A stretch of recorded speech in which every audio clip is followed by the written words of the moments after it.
আজকে 5ই ডিসেম্বর রোজ শুক্রবার জুমার নামাজের পরে আমাদের সাদাকা ফাউন্ডেশনের ধারাবাহিকতায় আজকেও আমরা একবেলা মানবতার আহার প্রজেক্টটা আমরা সম্পূর্ণ করতেছি। একটু কাছে আসো।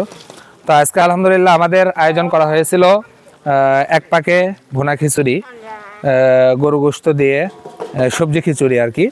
তো আলহামদুলিল্লাহ আজকে আমাদের এই আয়োজন আপনারা দেখতে পারতেছেন যে আমরা সারিয়াকান্দি উপজেলার পশু হাসপাতালের মাঠের মধ্যে আমরা মূলত আজকে আয়োজনটা করেছি। তো এখানে আমাদের ফকির মিসকিন যারা রাস্তাঘাটে ভিক্ষা করে এই সমস্ত মানুষদেরকে নিয়ে আজকে আমাদের এই আয়োজন। তো আলহামদুলিল্লাহ আজকে ভরপুর তাদের জন্য ব্যবস্থা করা হয়েছে। আশা করি যে আমাদের যতটুকু আমরা নিয়ে এসেছি তাদের জন্য সংকলন হবে এবং অবশিষ্টগুলো তাদের জন্য আমরা পাঠিয়ে দিব। আজকে আমরা আয়োজন করেছিলাম 100 জন মানুষের জন্য। একটু এদিকে আসি। তো তার মধ্য থেকে আমাদের আজকে উপস্থিতি প্রায় 65-70 জনের মতন আর কি। তো আমরা মহিলাদেরকে এক পাশে করছি এবং পুরুষদের জন্য আলাদা পাশে করছি। তো আলহামদুলিল্লাহ আজকের আয়োজন। আজকে খাবারটা কেমন হয়েছে? ভালো হয়েছে। ভালো হয়েছে আলহামদুলিল্লাহ। গরু গোশত দিয়ে আজকে ভুনা খিচুড়ি করা হয়েছে। এক এক দিন এক এক আয়োজন। প্রথম দিন ডিম খাইছেন, দ্বিতীয় দিন আয়োজন করা হয়েছিল কি গত সপ্তাহে শুধু খিচুড়ি। তা আজকে করা হয়েছে হলো গরু গোশত দিয়ে পোলাও। ভালো হয়েছে তো? হ্যাঁ, তৃপ্তি সহকারে খান।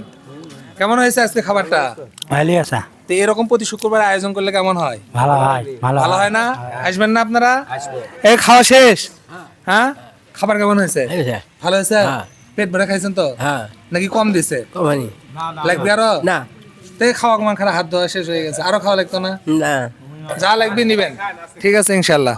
তো আলহামদুলিল্লাহ আজকে আমাদের আয়োজন মূলত ছেলে মানুষের সংখ্যা কম, তবে মহিলা মানুষের সংখ্যা আলহামদুলিল্লাহ ভরপুর। আপনারা দেখতে পারতেছেন এখানে মহিলা মানুষদের সংখ্যাই সবচেয়ে বেশি।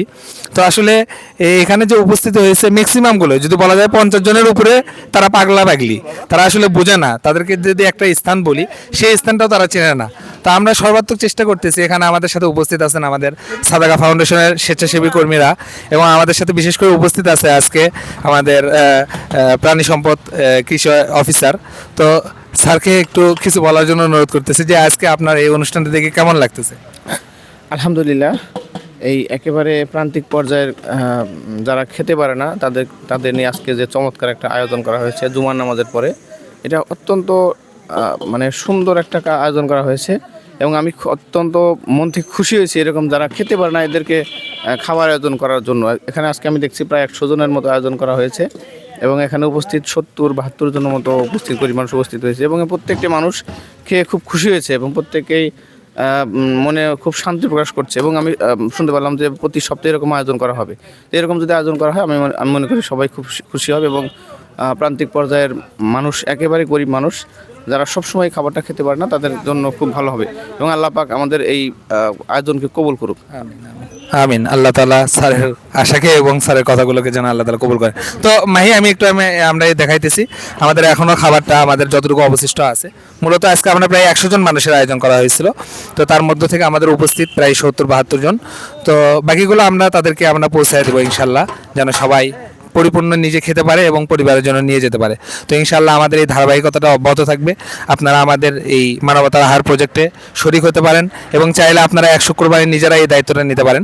তো একটু বলে রাখি, আজকের আয়োজনে আমাদের টোটাল আমাদের বাজার খরচ করা হয়েছিল প্রায় 5600 টাকা এবং অন্যান্য কস্ট এই মিলে আরও 200-300 টাকা, সব মিলে প্রায় 6000 টাকার আজকের বাজেট। তো আমাদের এক ভাই, আমার এক বন্ধু বড় ভাই, উনি পুরোটাই আয়োজন করেছেন এবং আমাদের ধারাবাহিকতা প্রতি শুক্রবারে আমরা এভাবেই করতেছি যে হয়তো যিনি চান হয়তো একদিন ফকির মিসকিনকে খাওয়াবেন, তেনার সুযোগ আছে যে আপনি আপনার সামর্থ্য অনুযায়ী যেটা খাওয়াইতে পারবেন ডাল ভাত, সেটাই আপনি ইনশাল্লাহ আমাদেরকে সাথে নিয়ে অথবা আপনি আমাদের যেভাবে হোক আপনি আয়োজন করতে পারেন ইনশাল্লাহ। তো এই বলে আমরা এখানে শেষ করতেছি। আসসালামু আলাইকুম ওয়া রাহমাতুল্লাহ।